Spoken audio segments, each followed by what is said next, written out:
wish you all a very good evening. It gives me a great pleasure to extend a very warm welcome to the first day of webinar session on happening and strategic technologies of computer sciences conducted by CSI MBSR student chapter, which is free of cost from 11th May to 28th May 2020. Now, like to introduce today's speaker, Mr. Sunil Kumar Bandireddy. He serves as Cluster IT's Chief Operational Officer. Mr. Sunil is responsible for establishing and executing Cluster IT's overall strategy to deliver exponential technology and HR and accounting resources for clients. He leads all sales and delivery teams to deliver value-added solutions that ensure successful partnerships. He has more than 15 years experience of IT training, placement marketing, and sales. He holds a Bachelor's of Technology degree in Electronics and MBA. Thank you, sir, for being with us today. Now I request Mr. Sunil Kumar, sir, to continue this session.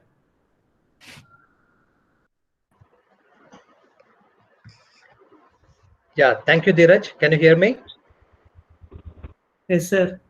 Yeah, thanks for your introduction. Yeah, hi everyone. Today the participants counts around, so I think 135 people are in. Okay, so as Mr. Dheeraj told, I'll be working for Cluster IT Solutions as a COO. Okay, before going to the session, so let me brief about Cluster IT Solutions. We are a 2 years old company. Okay, we established in 2018, targeting the most emerging technology, blockchain. Okay, so the Cluster IT Solutions is into training and development. Okay, we work with the government sector and private sector too. And when coming to trainings, we are associated with many engineering colleges in and around Telangana and AP. Okay, and we'll be working very closely with CSA chapter and IEEE. And today, as a part of CSI deliverables, and I am very thankful to be a part of this free webinar sessions in this COVID season. Okay, so firstly, congratulations for all the students who are very serious about taking this webinar and joined in time. Okay, so shall I share my screen? Sir, please share your screen. Yeah.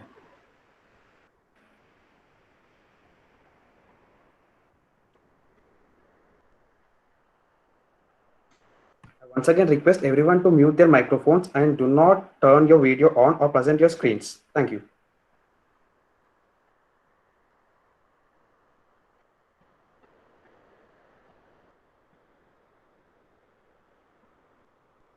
Is my screen visible?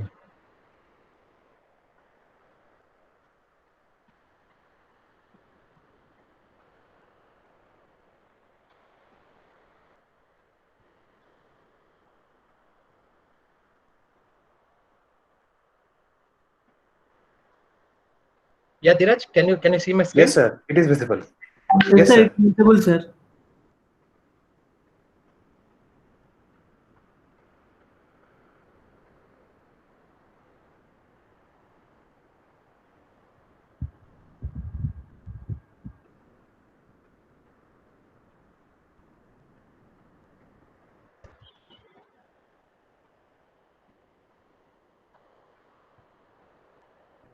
Please turn off your camera.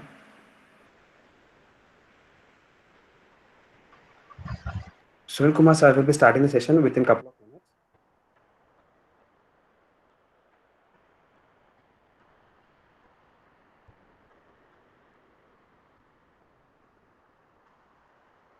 Okay, am I visible?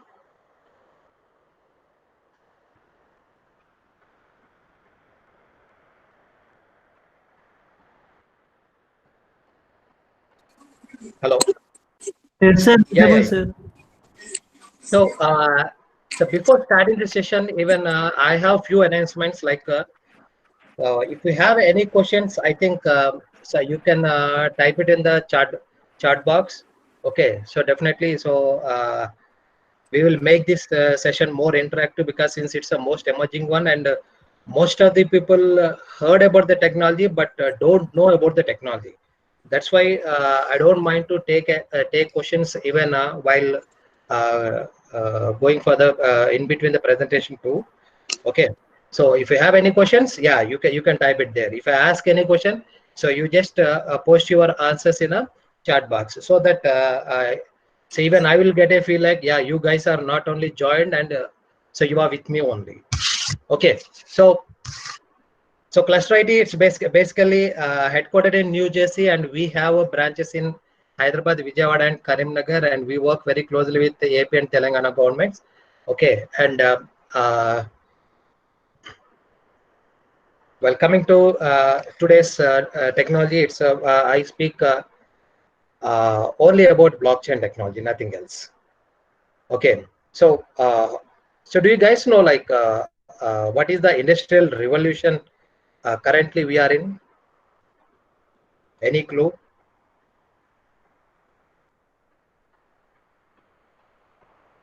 Yes.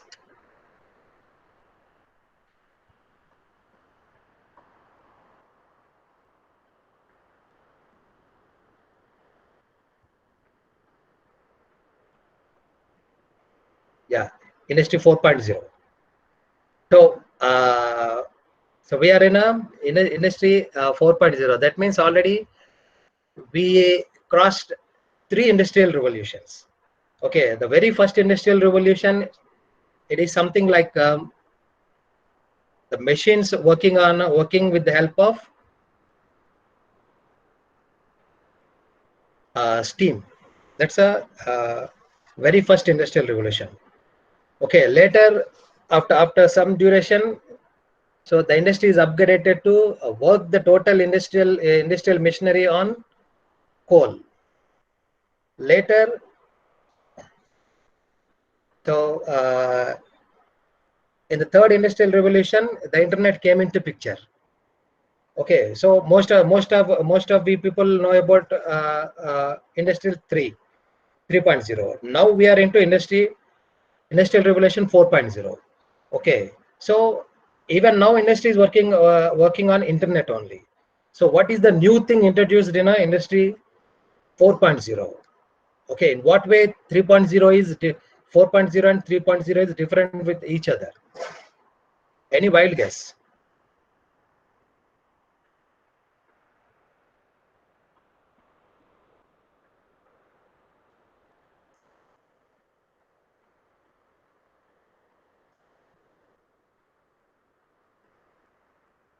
Yeah, use of ANM, AML.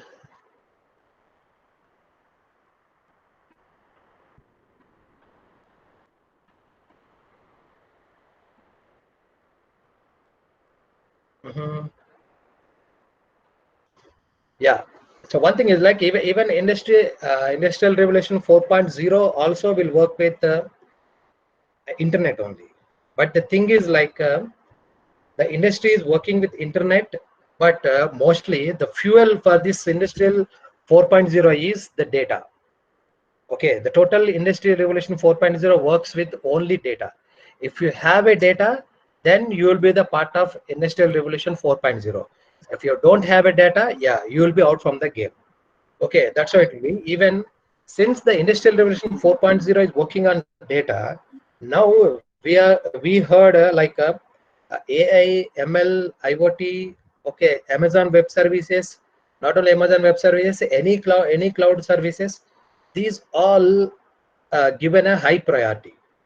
Okay, so most of the times I think you know the basics of, like, what is the AI, ML, okay, deep learning, data science. Okay, these things works with only data. Okay, so every company, every individual has a huge data, but so that data is not in a structured format. That's the reason why now the industry is working with AI and ML in a big way. Okay, and they're trying to make this data in a very structured format, and which can be used with different verticals. Okay, that's the reason the industry 4.0 is totally working with a fuel called data. Okay, so in our present existing system, the more there exist a lot of problems, but out of which these three are the main problems which we are having as of now. Okay, the very first problem is security. Okay, so now everybody knows, like we'll be working on internet. Okay, we'll be doing transactions on internet. Okay, we have a social networking on internet. Okay, everything. So most of the times, not only students, even employees and even business people, they are forced to work on internet. But here the question is like, how far whatever the environment, whatever the network we are using, okay, it is secure for us. Okay, so we feel like, yeah, once we lock our mobile phone, we feel like, yeah, my data is secured. Okay, so whatever I am doing inside the phone, it is secure. Okay, we feel. But back of the mind, yeah, whenever we are trying to do some transaction from the mobile, okay, whenever we got a message with some URL, if once we try to access that URL, okay, every time, okay, we think like, okay, if at all the URL is not opened and nothing was displayed over there in the screen, okay, we feel like, okay, someone is trying to hack my mobile. Okay, maybe my data is there with someone else. That is what is the current situation with everyone. Okay, not only in the student community, even in a entrepreneurs, and even with the big companies. Okay, it's the same issue. Okay, so though we feel like we are in a very secured society or secured system, but we are not. Okay, we still looking for a more security kind of a thing in terms of, at least in terms of IT. Okay, so once the security is not in place, obviously there is no reason to discuss about the reliability. Okay, if we can declare like, yeah, my system is very secure, then we can see, we can speak about, or we can discuss about the reliability. If no security, yeah, so reliability is already lost.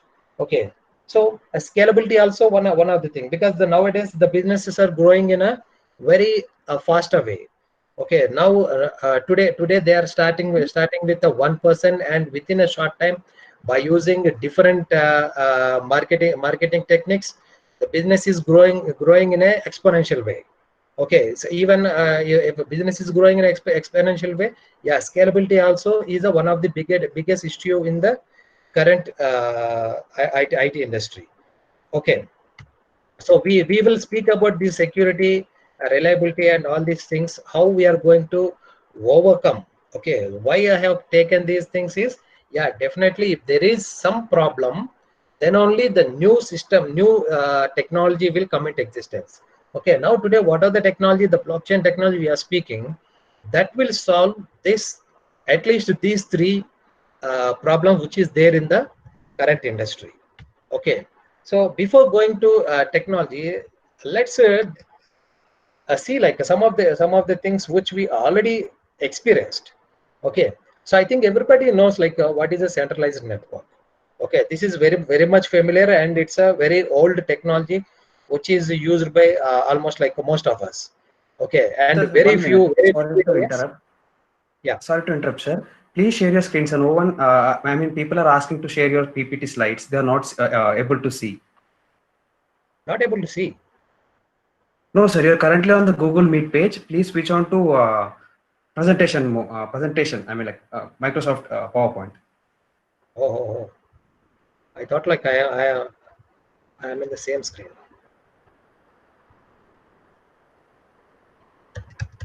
So when I'm trying to share the entire screen, it's not allowing me.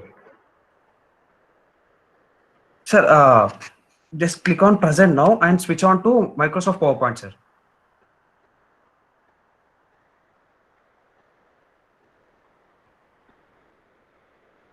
Is it visible now? Yes, sir. It's visible now, sir. Sure.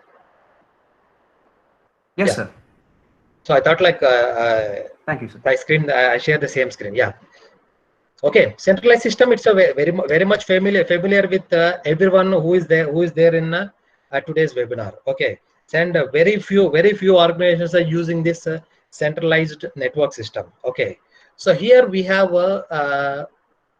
one major issue with this centralized network system. Okay. To name that one, like there will be one server which is connected to multiple nodes. Okay. So what happened is to run the business, this centralized server, whatever we call it will be placed in a one physical location, and from there it will cater to the rest of the nodes or rest of the people who are the part of this network. Okay. If something goes wrong with this centralized server, what happens is the total business will be zero. Okay, there is no chance to do the business. Okay, so here the thing is like either it's 100% business, if not a 0% business, which is not at all recommendable in terms of when you speak about business. Okay, so business people will be looking at like it should be up and running 24/7 in some areas. Okay, but in this case, if at all the centralized server is crashed, okay, so to make that again up and running, maybe sometimes it will take days or sometimes it will be weeks. It depends on the capacity of the server. Okay, that's why people are looking for an alternative. Okay, in that process, okay, industry went with a decentralized network. Okay, so this is the one which we are using in a almost like 90% of the current industry. Okay, so it's the same thing when compared with the centralized server, but the thing is like instead of one server, we are using multiple servers. Okay, so if you go with the current slide, we have like 4 servers. The thing is like all the 4 servers are identical. Okay, it's a replica for one and other. Okay, so whenever they want to do the business, the nodes will be trying to connect with the server, and automatically by going with the load balancing method, so the user will be connected to the respective server. Okay, being a user, you don't know like to which server you really connected with. Okay, out of these 4 you may connect with anything. Okay, any of the server you may access anything from all the 4 servers, because you go with any server, you have the same data. Okay, as I told you, like it's a replica of sorry, hello,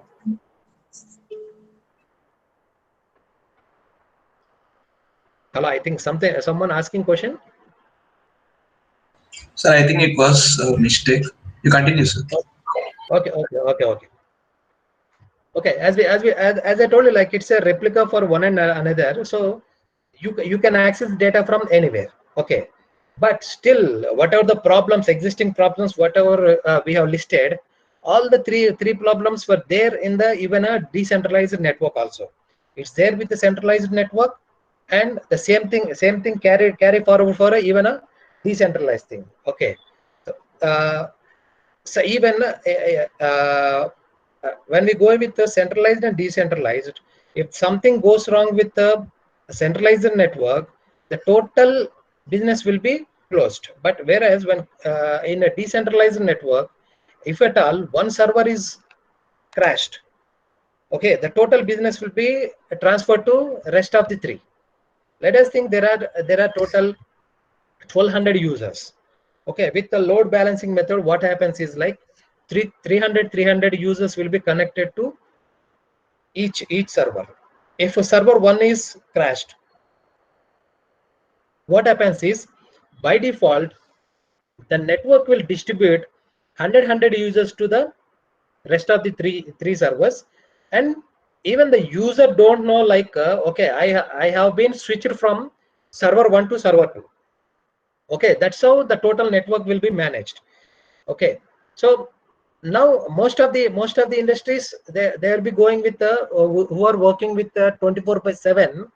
Okay, they will be working on this decentralized network only.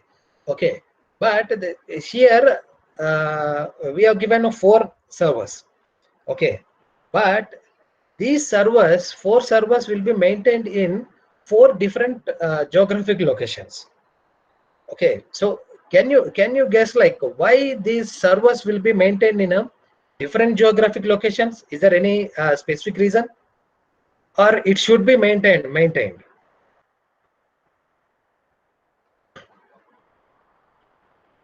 Yeah.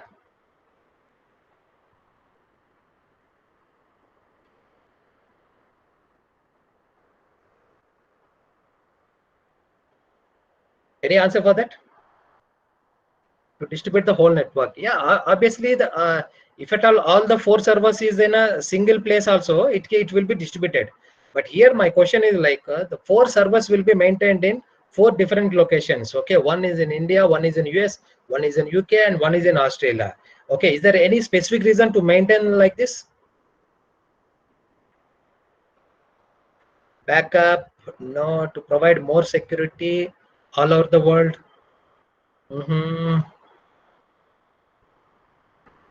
Earthquakes, fast access from around the world. Okay, so fast access around the world. Yeah, so even so we are in industry 4.0. Okay, so if we do a WhatsApp call from your mobile, okay, so it doesn't take much time to reach even the person who is there in US, or the person who is very next to you. It takes the same time. Okay, now there is no boundaries to reach any place. Okay, so that's not the thing. Yeah, so one of the guy told like earthquakes. Okay, so that's the one. Even that's also considered as the one of the reason, because they want to maintain all these 4 servers in a different geographic location, because it's not only the earthquakes. Okay, so any natural calamities, if at all there happens any natural calamities, okay, so at least if they can save one server, okay, they can replicate the rest of the 3, and they can run the business. And here in this scenario, the business will never be 0. Okay, maybe sometimes if at all 3 servers were lost, okay, the total load is on one server, maybe the network will be pretty slow, but yeah, definitely the business won't be 0.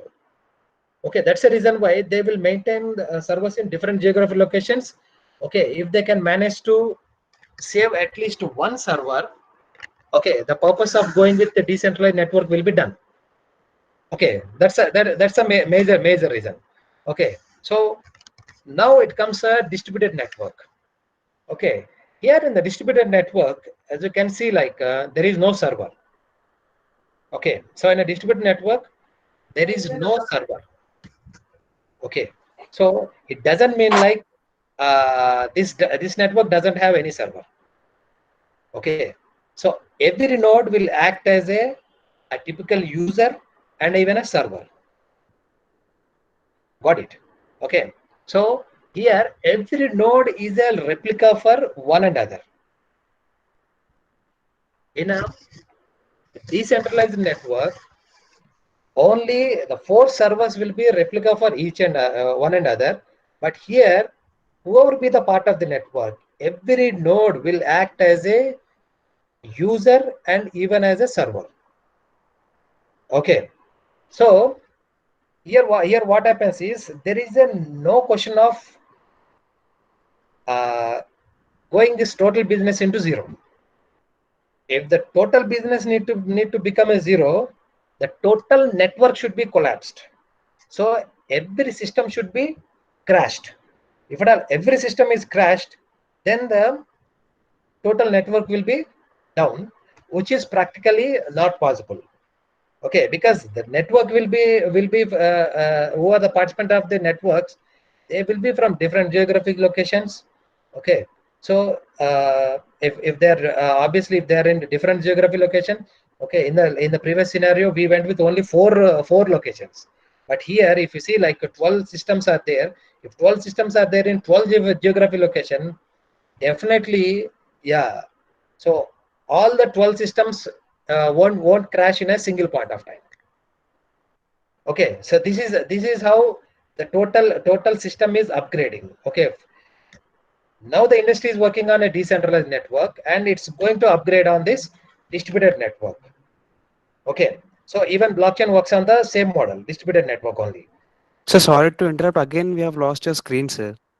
Lost the screen.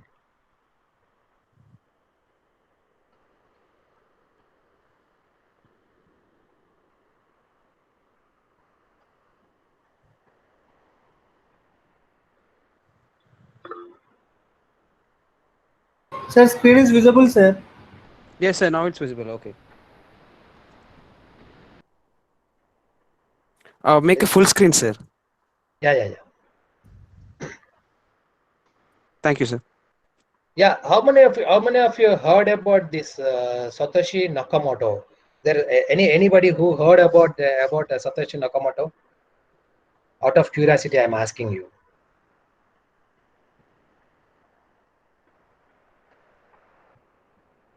Okay, so if I'm getting an answer yes, yeah, then obviously you'll be knowing about the blockchain. Okay, yeah. So Satoshi Nakamoto, it's a pseudonym.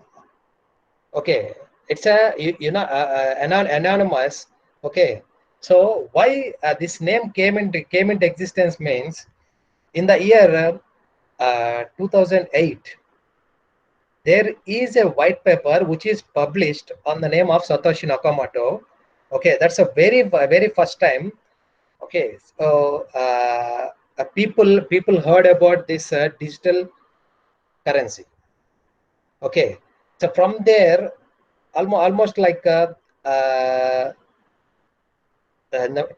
till mid of 2010, people access that white paper. Okay, the main reason. So whoever will release a white paper, okay, the main intention of publishing that white paper is like so he has a use case, or he is trying to solve one of the pain point of the industry, and he will implement some criteria to solve that one.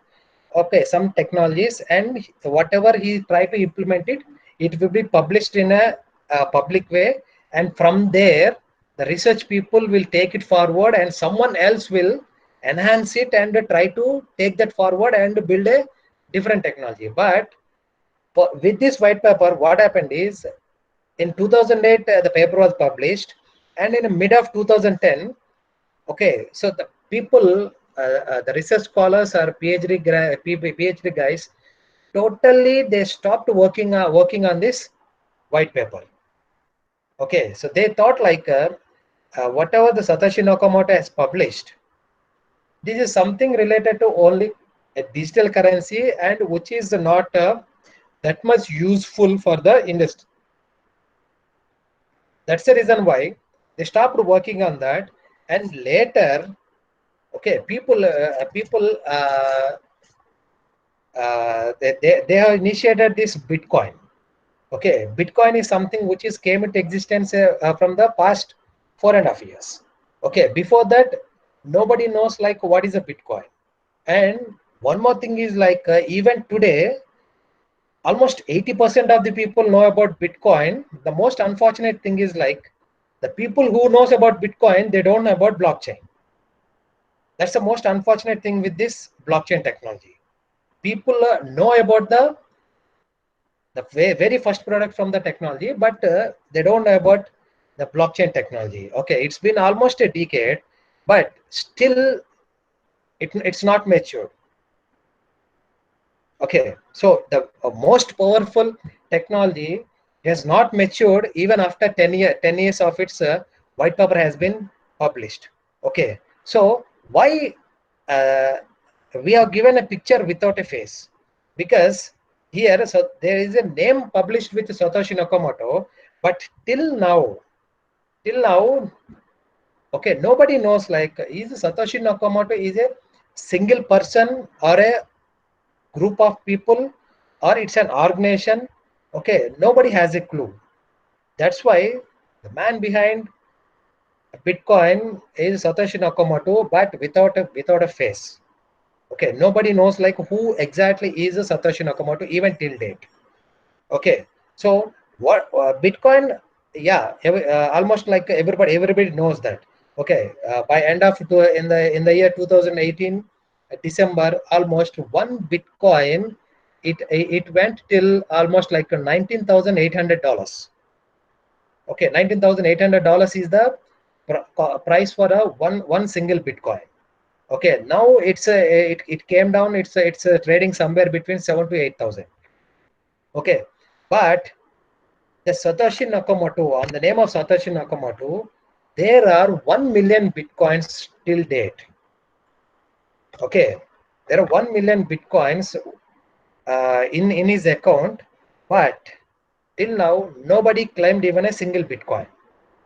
Okay, that is a brief background about the Satoshi Nakamoto, the inventor of this blockchain technology. Hopefully in future, yeah, we will crack that one. Okay, so to come to see like what exactly is a blockchain. Blockchain is nothing but a growing list of records called blocks, which are linked with using cryptocurrency. Okay, to very simplest form, like it's a blocks which are connected in the chain format. Okay, so every block will consist of records. Okay, so they are connected by using a cryptography algorithm. Okay, to go to elaborate this one, it's an open and a distributed ledger that can record transactions between two parties efficiently and in a verifiable and permanent way. Okay, it's an open and distributed ledger. Okay, I think you heard about a ledger. Okay, so most of not most of like, so almost like everybody knows like what is a ledger. Okay, everybody's holding the bank accounts. Okay, if you log in into your internet bank, you will be seeing a home screen with your with your transactions stating that, yeah, the date of the transaction, type of transaction. Okay, what is the purpose of the transaction, and how much amount it's credited or debited, and what is the balance. Okay, the collection of all these things put together, we call it as a ledger. But here in a blockchain, it's a open and distributed ledger. That means the ledger, whatever you are seeing in your internet banking, that's not a open and a distributed ledger. It's your personal and not a distributed thing.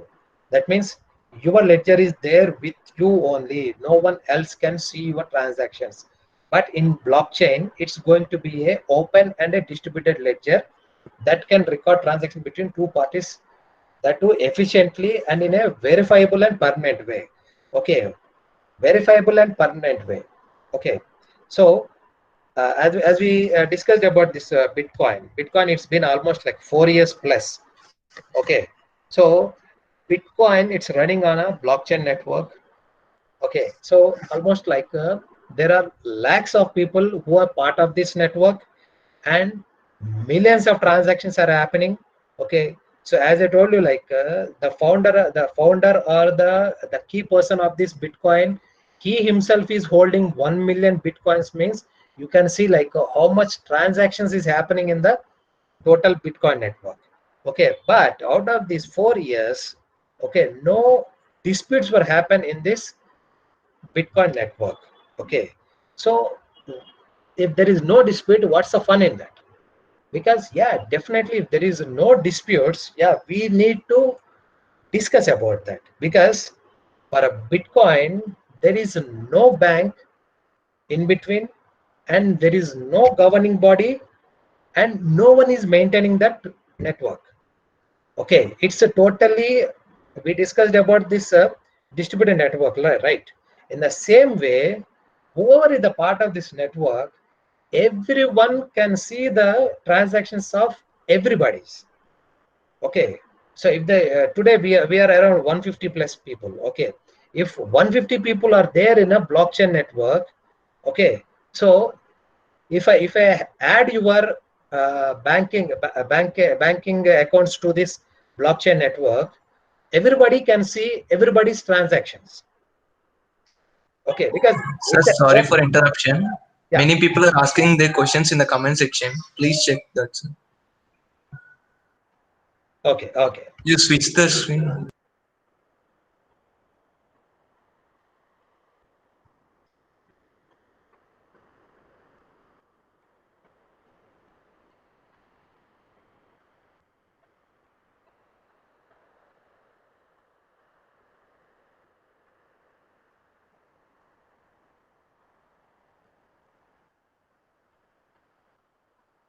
Yeah, because Bitcoin has no control on any government, all illegal things done with this. Okay. Yeah, Bitcoin doesn't have a control means. So as we told, like okay, by end of the session you will get an answer for this. Why it's not controlled by anyone? Okay. So what is a Bitcoin? So Bitcoin is simply it's a cryptocurrency. It's a in other words it's a digital currency. Why all of us people are not using this technology? Yeah, that's what. So why we are not using this technology? Yeah, definitely once we go into this speaking about some of the use cases, then you will come to know like why we are not ready to use that one. Okay, so yeah, Bitcoin is a cryptocurrency. Yes.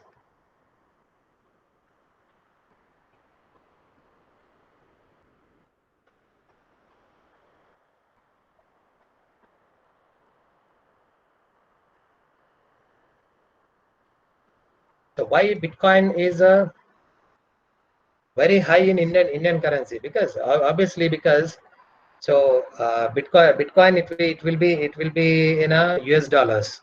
Okay, $1 is equal to almost like it's the 74 rupees.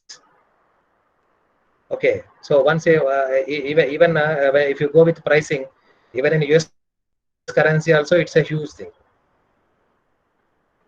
How can we use Bitcoin? Yeah, this session is not for a Bitcoin.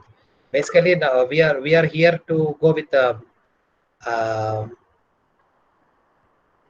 blockchain. Okay, so as I told you, like yeah, Bit, people know about Bitcoin but not the blockchain technology. Okay, so are you able to see my presentation? Yes, sir. Yeah. So Dheeraj, you just notify me if at all there is the question which is that I need to answer. Okay, because once I make it a full screen, I am not able to see the pop-up of the messages. Okay. So here the transactions will be verified and a permanent way. Okay, what do you mean by a permanent way? Permanent way in the sense, once if there is any transaction, okay, here one thing you should understand, like transaction doesn't mean like only a currency.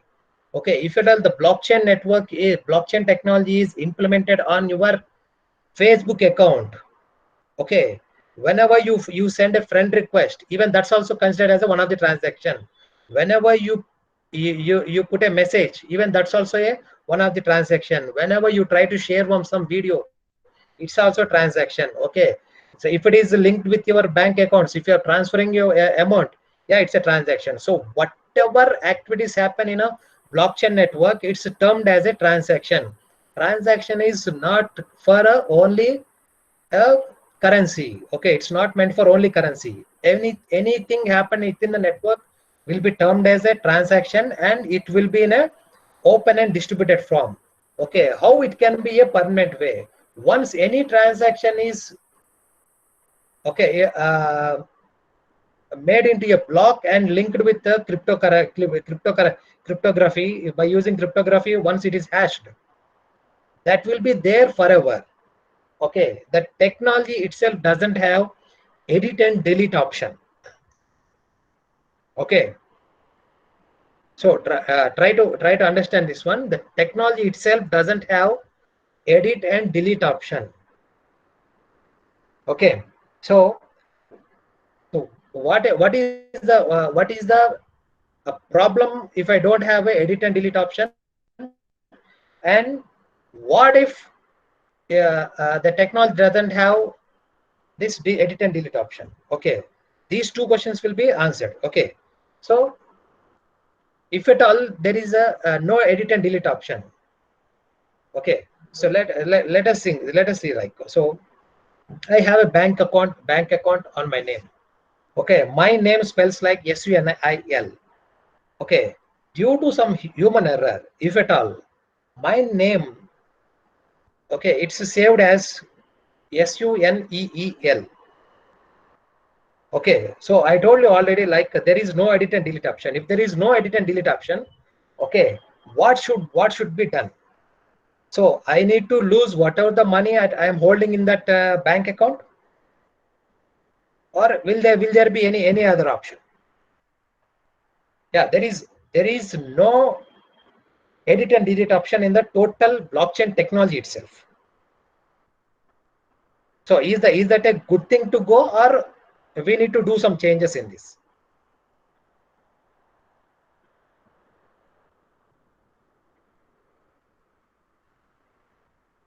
Yeah, we need changes. So what are the changes need to be done? So we need an edit option.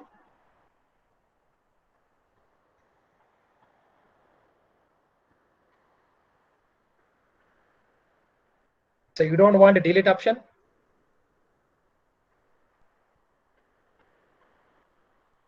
Yeah, Vinay. So you're familiar with the blockchain, okay? Even I. So these are the features very much important for a blockchain technology. Yeah, definitely it will be there. Okay, so yeah, so proof of stake, all this stuff, it comes under technology. If we go in depth, then you will see, like, what is the proof of concept, what is proof of stake, all this stuff. It's a very deep concepts. Okay, here when we speak about this what is a edit and delete option. Okay, when going with edit and delete option, yeah, definitely, since there are no edit and delete options, the person who is holding this total network, okay, if at all, okay, we are speaking about the Bitcoin. Okay, let us think, like, even governments also implementing this blockchain network in a different sectors. Okay, I am telling you, like, even government doesn't have any hold, but still government is trying to implement this blockchain technology on a different verticals of the different departments. Okay, why means, yeah, the only reason is, like, this is the only technology which gained trust over the total IT industry, just because of not having this, and the transactions will be published in a verifiable and permanent way. Okay, so as permanent way is more important, and that is the reason why blockchain is very much preferred in the industry 4.0. Okay, let's see, like, so Bitcoin and blockchain. Yeah, most of the, as I told you, like, most of the people know about. Okay, so what made this blockchain technology really more powerful and very much preferred by the industry? Because the three things: cryptography, peer-to-peer, and game theory. Okay, so by using cryptography, okay, so by using this hashing technologies, okay, every block will be so automatically saved with the cryptographic technology by name hash 256. SHA 256 is the hashing technology which is used to close the block. Okay, so the block is something like, if you go with the Bitcoin, for every 10 minutes globally, whatever the transactions happen, that will be in a single block, and that block will be secured with the hashing technology, and it will be linked with the next block. Okay, which is going to create within a next 10 minutes. Okay, so SHA 256 is a very strong cryptographic technology, where it's not easy to crack the whatever we have hashed in that. Okay, So next comes it's a peer-to-peer. Peer-to-peer, almost like everybody knows what is a peer-to-peer technology. Okay, so how many of you familiar with using this BitTorrents? Okay, I think most of the people know about this BitTorrents. BitTorrents basically we will use to download for movies or songs or some kind of a documents kind of a thing. Okay, for that we will use that one. Okay, have you ever observed like when you're trying to download one file from the this BitTorrents? Okay, below this file you will be given 200 peers or 300 peers. Okay, so the peer in the sense whatever the file you are trying to access, that is there with almost like 300 people in this network.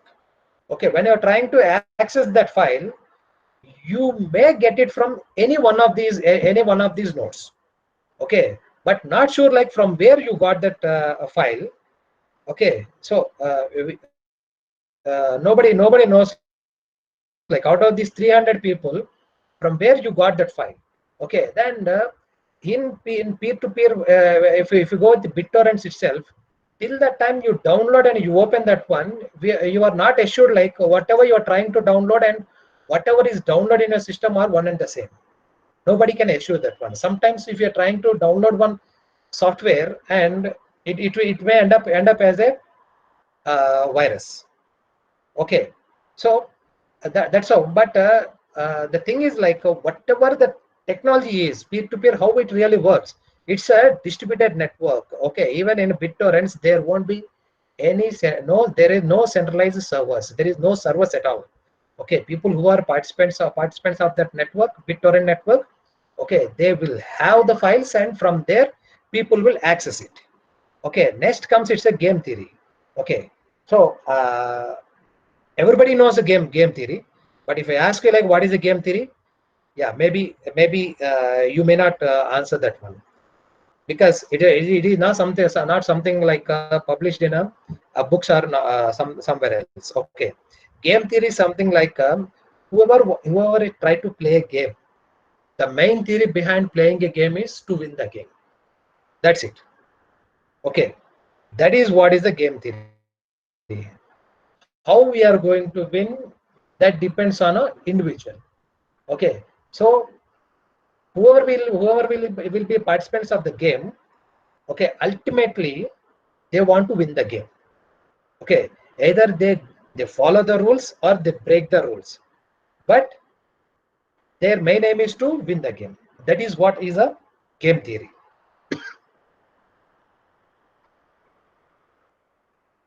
Okay, as one of the participants telling like immutability and all this stuff. Okay, these are some of the features which are very much preferred in a blockchain. Okay, transparency and anonymity, immutability, and decentralized consensus. Okay, so transparency and anonymity.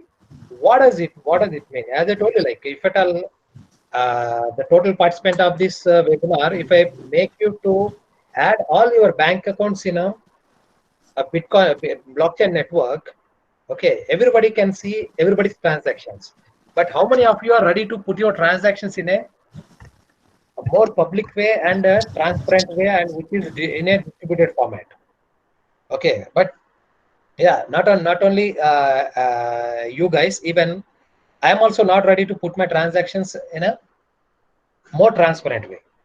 Why means, yeah, so I don't want to disclose my financial status. Okay, maybe I may have huge money, sometimes I don't have money. Okay, in both the cases I don't want to make my bank account transparent to anyone. Okay, not only that, even in terms of security, yes, if at all, so people know like I am holding a huge money, yeah, always there is a threat for my life. Okay, so people will demand 50% of the money whatever I am holding in my account, and I can't deny like I don't have, because it's already transparent, and even that guy also is a part of this network. So I am forced to give my 50%. If not, I need to give up my life. Okay, so here the thing is like though we maintain this total transactions in a distributed and in an open ledger, but nobody knows like who is the one holding this account. Okay, here the user will be anonymous. Everybody can see the transactions, but nobody knows like who is doing this transaction. Okay, so you can see what are the transactions I'm doing, but you don't know like who I am. So even my name is also in a anonymous, because you don't know, like it's never published like it's a Sunil over there. Okay, even it's a my name is also in a encrypted way. Then so I don't think like nobody will have a problem to go put our bank accounts in a transparent way. Okay, but once you're part of this network, yeah, you can't change any of the transactions. Okay, you can't bluff the people. Okay, as I told you, like there is no edit and delete options. Okay, immutability. Once the data is stored in a blockchain, that will be there forever and it can't be altered. That is because, okay, there is no edit and delete options in this blockchain technology. Okay, so what is the importance of this immutability? Okay, so that I will be clear taking to that, and I will clear that point. Once we see one of the use case, then you will come to understand all the features whatever there in the blockchain. Okay, decentralized consensus. Okay, whenever there is a as I told you, like if at all there is a my name is spelled wrongly. Okay, as I told you, like instead of SUNIL, if it is spelled like SUNEL. Okay, so as per the blockchain network terms and conditions. Okay, so that account is not mine. Okay, but it's a human error which is happened while including me in this blockchain network. Okay, so then what happens is like I will submit what are the documents I am holding. Okay, I will give my bank account. Okay, I will ask them to check my bank account when it was created, and while creating the bank account, what are the documents has been given, and everything will be submitted. And even then the consensus, so what it will say is like out of the total network, 50% of the network should agree, then only whatever the request we have raised, that will be updated. Okay, here it will be updated not by editing the data. Okay, so whatever the name it's entered initially as SUNEL, it will be there, but a new transaction will be appended to that, stating that based on this consensus algorithm, okay, SUNEL he has been updated as a SUNIL, and from now he will be identified as SUNIL based on whatever the proofs he has submitted, and based on the consensus algorithm. Okay, if at all 51% of the people not agree upon, yeah, it won't be accepted. Okay, so even if somebody want to hack this network, okay, the thing is like one cannot hack a single system. Okay, if somebody trying to hack one system, okay, so as I told you, like every system is a replica for one another. Okay, if somebody try to change some data, so rest of the 99% of the systems, so that will indicate that something fishy happening with this system, and automatically that will be updated to the network. Okay, so if somebody really want to hack this network, okay, one has to hack 51% of the total network, which is highly not possible. Okay, because one need a very high computation power to handle this total 51% of the network. Okay, that too, total 51% of the network should be hacked in a single point of time.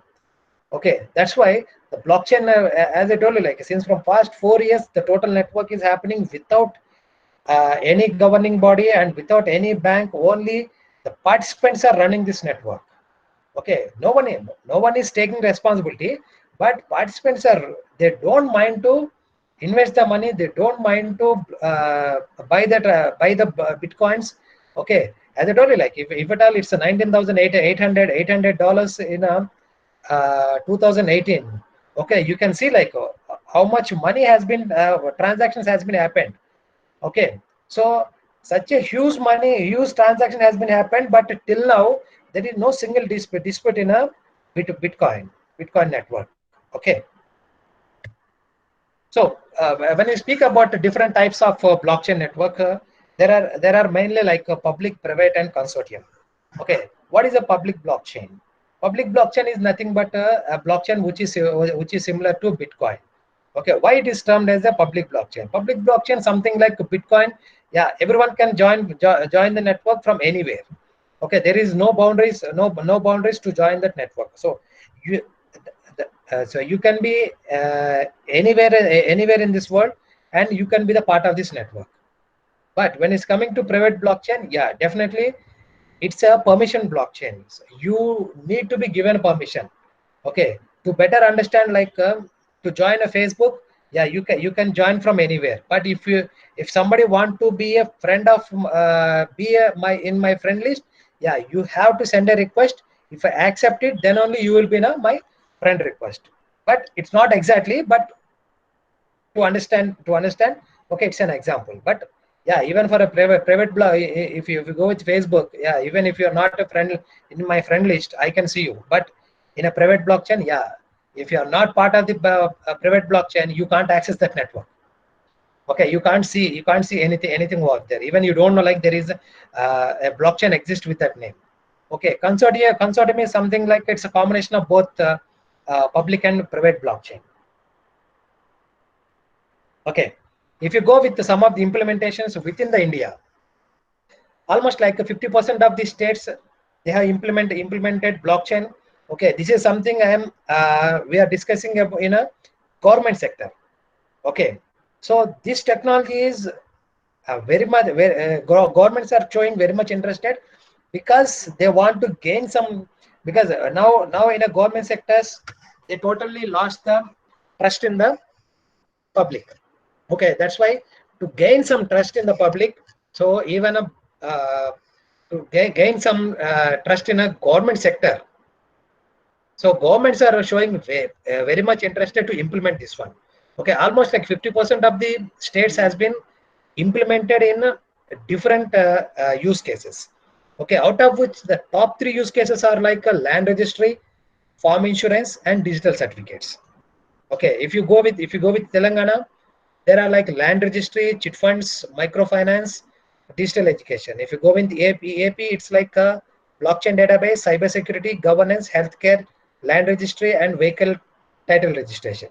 Okay, so we will see one of the use case, like what is the main use of implementing this blockchain in a government sector, especially because government sector, yeah, it's everybody knows like how really it works. Okay, if I speak about the private sector, yeah, it depends from organization to organization, but it's not the same thing with the government sector. Okay, so to speak about something since you are into student community, okay, you'll be having a question like, okay, why should I learn this blockchain technology? Okay, as Sunil told, like still it is not matured. Okay, if I take this blockchain technology as a very serious thing, okay, so will I be survive in the industry? Okay, this is the answer for that. Okay, this is something given by a LinkedIn itself, and out of 10 hard skills, blockchain is stands in the first place. Okay, why it's a hard skill means, because even initially, even a cluster IT, when we started this organization, it's become a very hard job for us to find the resources who has experience on this blockchain technology. And later we thought like so going for a trainings. So with that intention, we started giving trainings on blockchain, and we are there in a IT recruitment industry since 2007. So since we got some of the clients, they reached me and they told like, yeah, Sunil, can you cater some of the blockchain resources? Then we took it very seriously and started working with the student community like you guys. And we started working with engineering colleges, and we are offering trainings, internships. Sometimes we are helping even industry in, going with the freelancing. Okay, so I can assure like, so if you go with the blockchain technology, definitely you will be preferred in the industry. Why means there is a lot of gap between the demand and the supply. Okay, if at all we need 100 people, there are only 10 people who has real knowledge on this blockchain technology. Okay, why I am telling a real knowledge means, yeah, everybody. So if at all, if I ask you like out of 100 people, 80 people say like, okay, I know blockchain technology. Knowing is something different from, okay, so having some experience on that. Okay, even once this session is done, even you guys also knowing it, it doesn't mean like you can work on blockchain technology. Okay, so you, if you are very serious about taking this blockchain technology as a career, yeah, this is the right time for you. Okay, even in this tough situation, okay, so blockchain technology guys are hiring. Okay, one more thing is like there is a no cap for the whatever the salaries offered by industry. If you are really good, yeah, you can demand. Okay, so don't go with the industry standards. Yeah, if you are capable, you can demand anything, and the industry is ready to go for it because industry doesn't have a choice. Okay, so this is something like published by LinkedIn. Okay, so you can go for it. And apart from that, cloud computing, okay, analyticals, artificial intelligence, okay, these are the some of the areas where now industry 4.0 is really running. Okay, so some of the use cases, okay, supply chain, insurance, healthcare, land registry, cryptocurrency, RTA. Okay, here like if I go with the supply chain, okay, here I need your participation. So how many of you are using uh, organic food? How many of you actually buying organic food from the malls? Is there anyone buying organic things?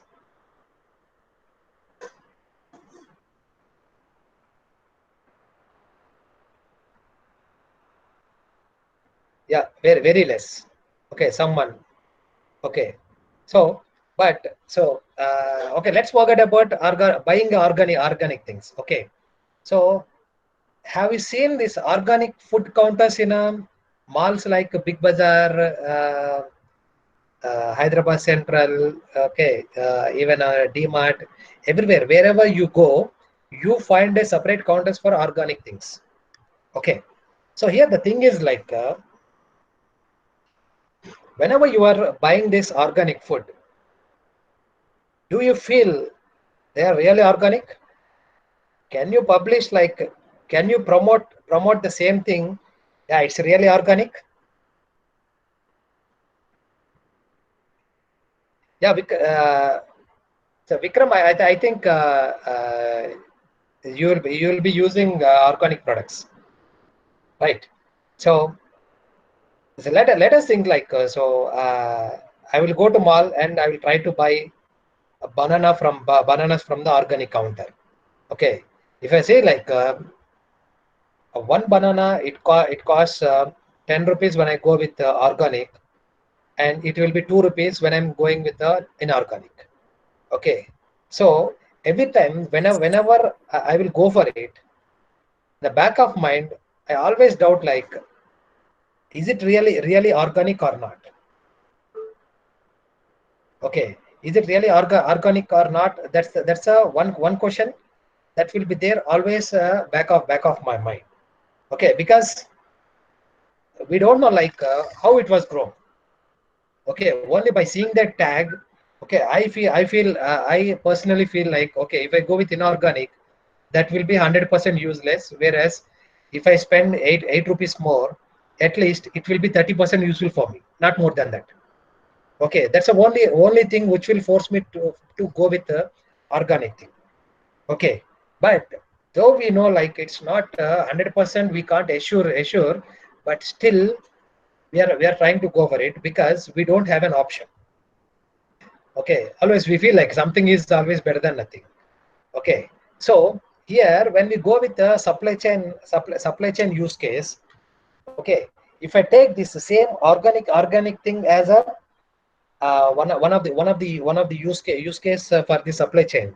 Okay, so let's forget about what we are taking from the malls as of now. But how many of you want to know like what really we are having?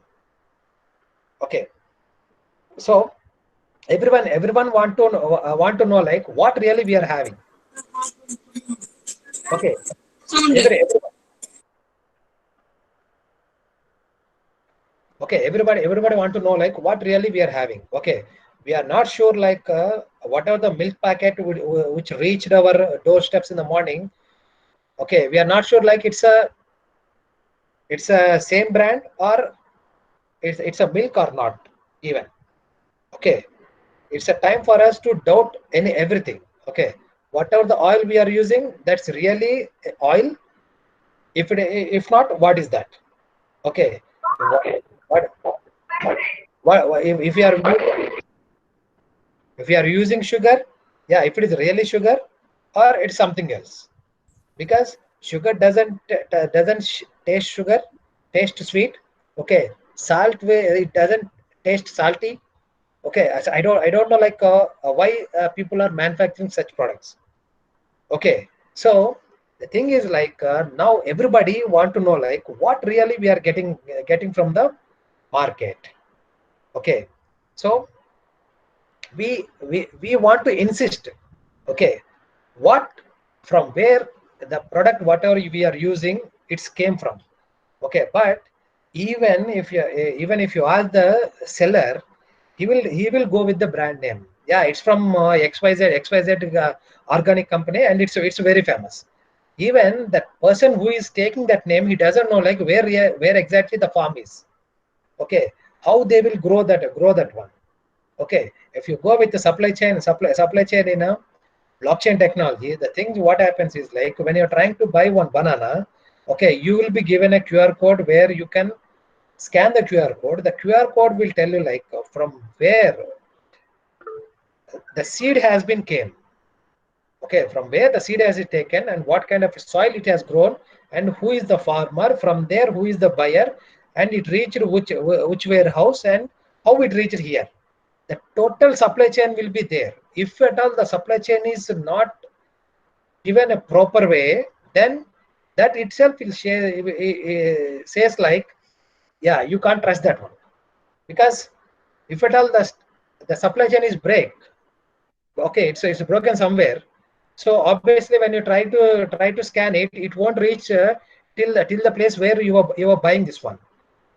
Okay, that's how the total supply chain will be tracked in a blockchain. As I told you, like if at all once that is given as an input. Okay, let us think like so I have taken that seed from some x place. Okay, so once he is going for farming, so that thing will be published. So already it's there in the blockchain network, it will be there for lifetime.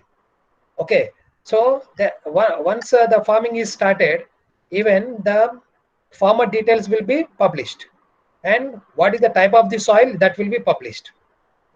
And from there, who is the buyer? Once the buyer came into picture, his details will be published. From there, which warehouse he is bringing, so warehouse details will be published.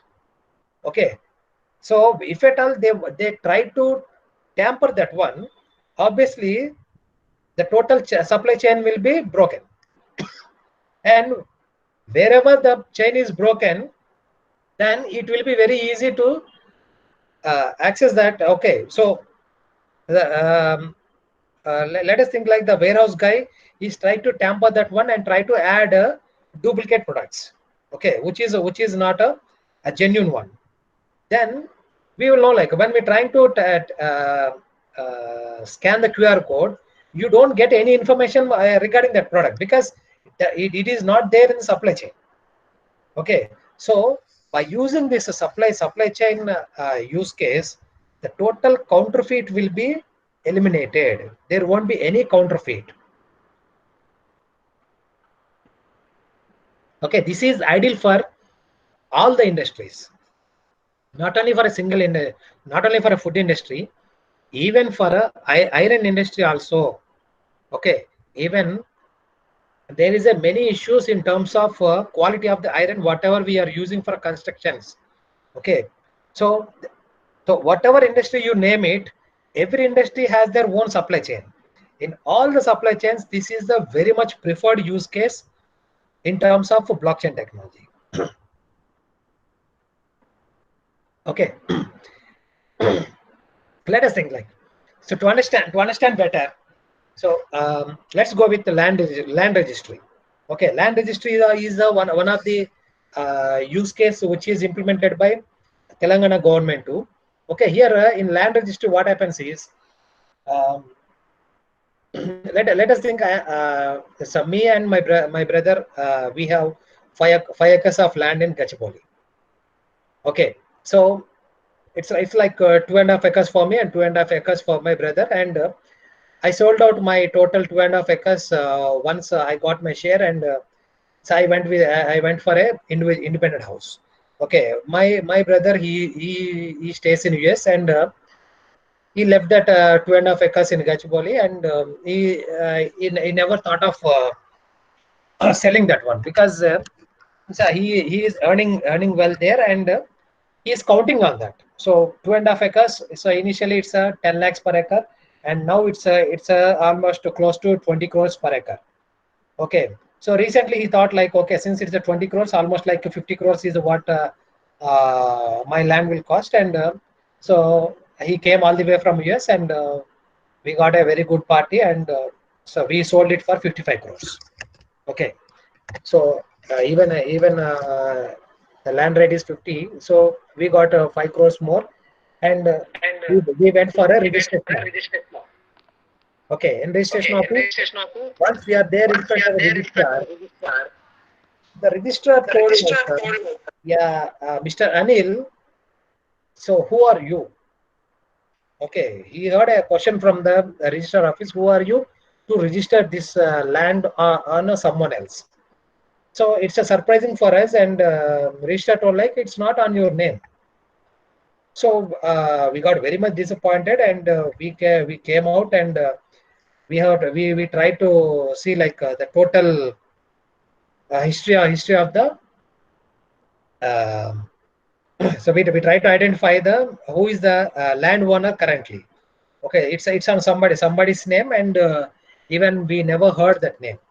Okay, so we thought like we will proceed legally, and we went to legal department, and we filed a case against him.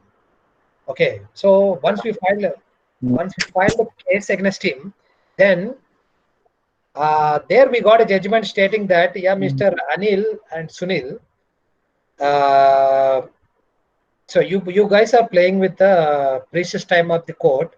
Okay, so this land is not at all belongs to you or your family.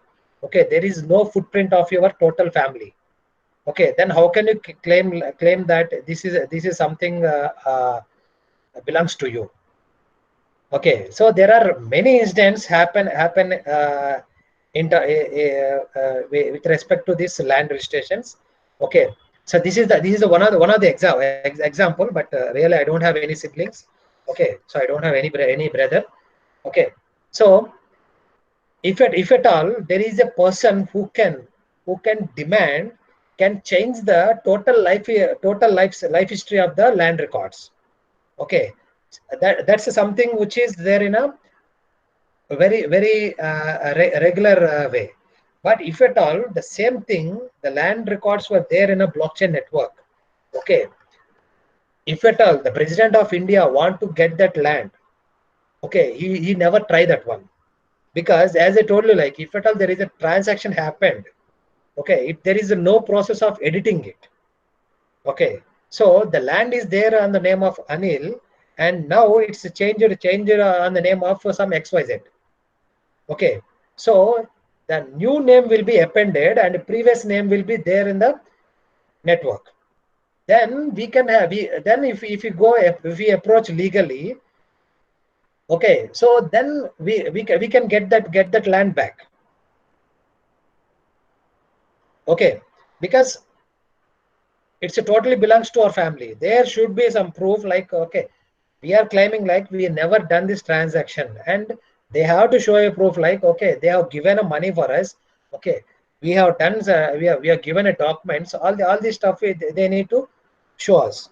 Okay, that is how, if at all, a person who is capable to demand the things also, they don't want to touch this network, because nobody want to put themselves in a negative way in a public, that too in a public way. Okay, as we discussed, like it's a public and distributed ledger. Okay, if some X person want to have this land, first he need to put himself in a public ledger. Okay, so tomorrow he can't edit or delete that name. Okay, since there is no option for edit and delete, the technology itself has a trust over the total IT technology. Okay, so I think now you got like what is the permanent way of having this transaction on this network. Once this transaction is there in the permanent way, you can't change that one. Okay, even if you go with the digital education certificates, okay, there are many fake certificates which is coming into the market. Okay, so what happens is, so a lot of fake certificates are coming. So what's the problem with the fake certificates is like, so that will really trouble the students who got original certificates. Okay, so what's really happening is like, now the total SSC and intermediate certificates has been digitalized, and it's coming onto the blockchain technology in a Telangana government. Now that project is running in a IIIT Basara along with one of the startup. Okay, that's already in the process. Okay, once that is done, the thing is like, no one can get a duplicate certificate. Okay, now, yeah, if I know someone who is accessing that system, okay, I can compromise the system. I can compromise the system, and I myself can ask him to enter one record and generate one certificate. Okay, but once the total system on this blockchain network, yeah, no one can. Okay, no one can really compromise the system. Okay, so in a regular IT network, yeah, there are many people who are accessing the network. Okay, so there are many people who have the access to change the data. Okay, and some people they will change the data and they will delete the logs, but still the network has the capability to identify what really happened within the network, how it is happened, but it's a process, so it will take some years to solve that issue. Okay, so these are some of the very popular use cases which is there in the blockchain network, blockchain technology. Okay, if you're coming with cluster IT solutions, okay, we have developed one of the use case for the central government for the insurance claim process. Okay, insurance claim process, usually in insurance what happens is like, once a person is expired, okay, so it becomes very hard for a family members to claim that insurance money. Okay, because insurance people, they say like, yeah, things are happening, but the person who are suffering, they really don't know like till what extent the process has been done. Okay, we developed a system for the central government, and what happens is like, once if something goes wrong with any of the family member, whatever the claim is supposed to be received, that will be done within a minutes. Okay, less than 1 minute the claim process will be closed. Okay, that's how the total system will be automated. Okay, and we done one more use case for one of the UK bank, where it's like it's a totally vendor management. That bank contains total 35,000 plus customers. Okay, all the 35,000 customers were onboarded on this blockchain technology, and where the total contracts and everything will be done automatically through blockchain network. Okay, so these are the major applications we are done here from the cluster IT solutions. Okay, so now I think as I am done. If you have any questions, yeah, I am open to that.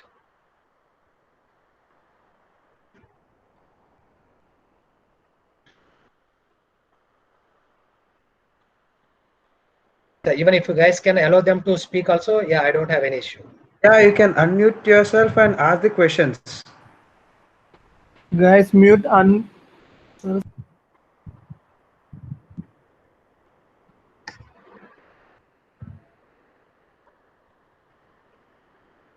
So one is asking what is end-to-end encryption in blockchain?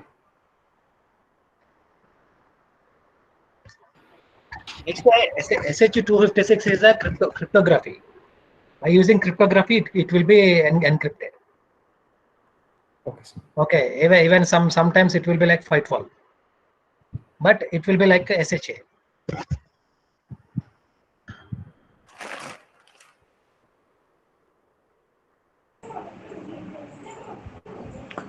Hello. Yeah. Hello, sir. Actually, to encrypt, what type of algorithms can be used, sir, in cryptography? We have the number of algorithms, na? Yes. SHA-256 is the one which is used for the encryption. It's a cryptographic algorithm. Okay, that's the one thing. And based on the different use cases, yeah, we can go with even FIGhtWall also. FIGhtWall. SHA-512, sir. Yeah, SHA-512 or SHA-256. Okay. Thank you, sir. Thank you very much. Yeah.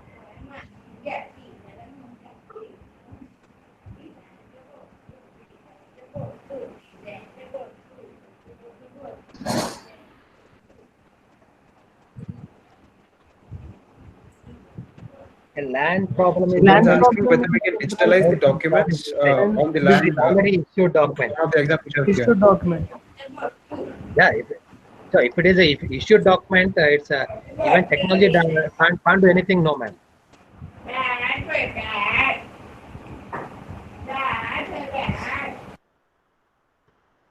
Okay, if it is there in the blockchain before dispute, then blockchain will take care. If it is already dispute has been happened, then how come the blockchain technology will handle that one?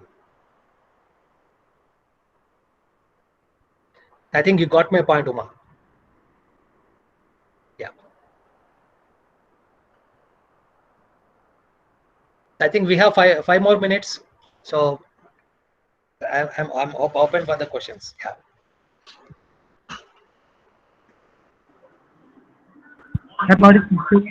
How network provide incentives to people solve the challenge of network of Bitcoin? Yeah, that is what is we are speaking about this game theory, right? Okay, so there will be a separate nodes which is named as what do you say, miners. Miners are the one who will be solving the transactions, and all the miners will work on the network. What are the transaction happened? Whoever will solve that first, they will be given a incentive in terms of Bitcoin. That depends on how fast you can solve it. Okay, so how much incentive, that totally depends on the network itself. So whenever the transaction happen, we will offer like, okay, for this transaction, this much gas will be offered by. Yeah, Shankar, can you mute yourself?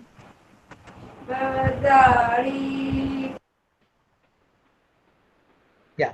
Sir, how will Bitcoin miners will generate Bitcoins? They won't generate. Okay, miners won't generate. Okay, so here bitcoins will be offered for them based on whatever the transaction they will solve. Okay, that is totally depends on the game theory. Okay, whenever there is a network built, Okay, so the total code will be called as a smart contract.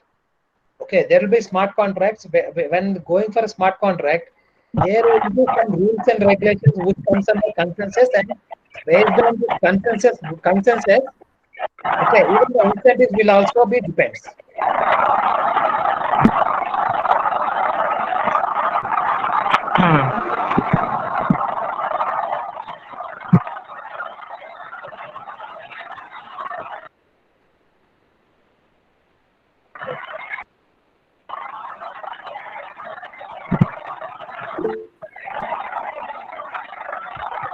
By other part, it does not use blockchain system.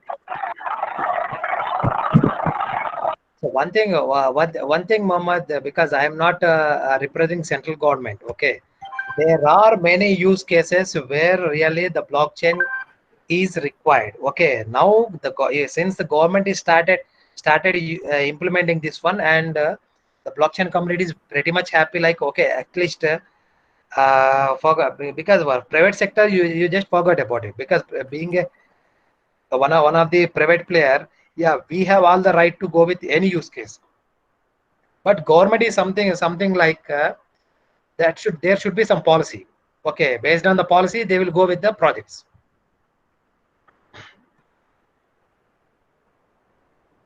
Sir, one more question, sir. Yeah. Sir, actually, you told about the land registrations. Yeah. For example, land already land registered for someone name. Is there chances to re-register without interaction of a owner of a land in Telangana government? No, one thing you should understand, Shankar, because I am not working. I am working for a government, but I am not a government employee. Okay, so if you whatever the question you are asking me, that is something not legal. Okay, so maybe the person maybe lost the land which is really belongs to him, but now whatever you are asking me, that is something like without knowledge of owner. If you want to have it, then we can have anybody's land. Okay. Sir, it is there chance, sir, to register once again without interaction of owner, because of just you discussed that Telangana government using the blockchain technology for land registrations, and they are providing the Patta passbook with the registration name. Is there chance to, without interaction of a owner, is there chance to register once again? No, here one thing you should understand. Okay, whenever there is a blockchain network, okay, so if you have land on your name, then Sir. you will be part of that network, and registration department will be one of the player in that. Revenue department will be one of the player in that. Okay, Okay. so even the buyer will be one of the player. Okay, let us think like you want to sell, you hold some land. I want to buy that one. Okay, how the registration will be done within the network. Okay, so revenue department and registration department, these guys should be there. And so once if I send a request like I want to buy your land, okay, and if you agree like, yeah, I want to sell it out, the registration, the revenue department, and these guys, they need to approve like, okay, you can proceed with the registration. Okay, you can transfer the money. We will transfer the documents. Okay, this is something which will happen digitally. No need to go and no need to depend on the mediators. Okay, by using this blockchain network, we can totally eliminate the mediators. Okay, now if you want to go for any land registrations, it's very easy to hire some broker and go for the registrations rather than you going individually for a registration. I think most of us experience that one. Okay, by using blockchain, yeah, total mediators will be eliminated. Not even one or two. 100% there won't be any mediator. Yes. Okay. Thank you, sir. Thank you, sir. But without knowledge of owner, yeah, you can't. Okay. Thank you, sir. Because Thank if we can do that one, I will do the same thing with all the owners, and total land will be on my name. Yes, sir. Okay. Okay. Yeah. Thank you, sir. Thank you. Sir, I have a doubt. Yeah. Sir, if I'm not wrong, blockchain uses the mining rigs, sir. Mining rigs is nothing but it's a stock of mining pools. So I have a doubt that with the use of blockchain technology, we have to have huge computational power. So there is a conflict that we have to reduce the energy cost, sir. Because if I'm not wrong, I have read an article that New Zealand, the amount of energy that they use that you use by the mining pool is equal to the smallest country like New Zealand. So how can we compensate the energy power used in the blockchain technology for mining? Yeah, that's what even for the miners. Okay, every miner will be using a high computation power. Okay, as you since you have written already an article. Okay, now the industry is working on the same thing. Okay, so like this, there are a lot many things which are yet to be solved. Okay, that's why I told you like almost it's a decade, but still the technology is not mature. Okay, still there are a lot of enhancements happening now. Blockchain is in a 3.0. Okay, we crossed to blockchain 1.0, 2.0. Now we are in a 3.0. Okay, Okay. but definitely in the coming future, yeah, there will be a.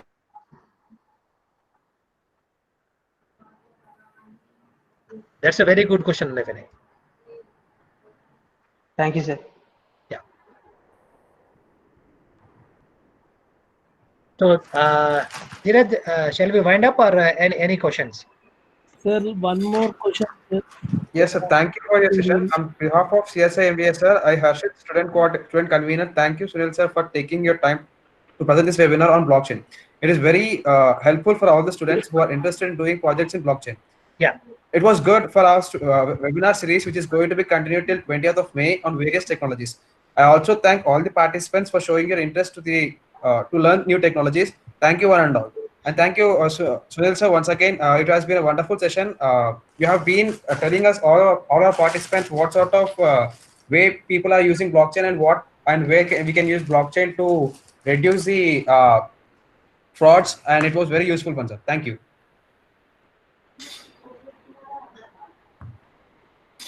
Yeah, guys, can you see the contact number of cluster ID?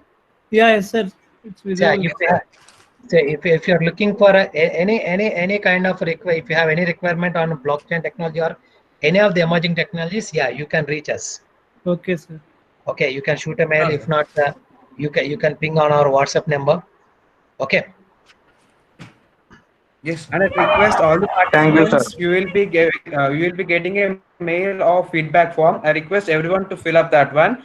If you fill the feedback form, then itself you will be given the notes and as well as the recordings of the meeting. Thank you. Okay then. Thank you, guys. Okay. Thank you, Yeah. sir. Have a great day. Thank you so much, sir. Yeah. Thank you. Thank you so much. Thank you, sir. Sir, nice session, sir. Nice interacting. Thank you. Thank you. Thank you.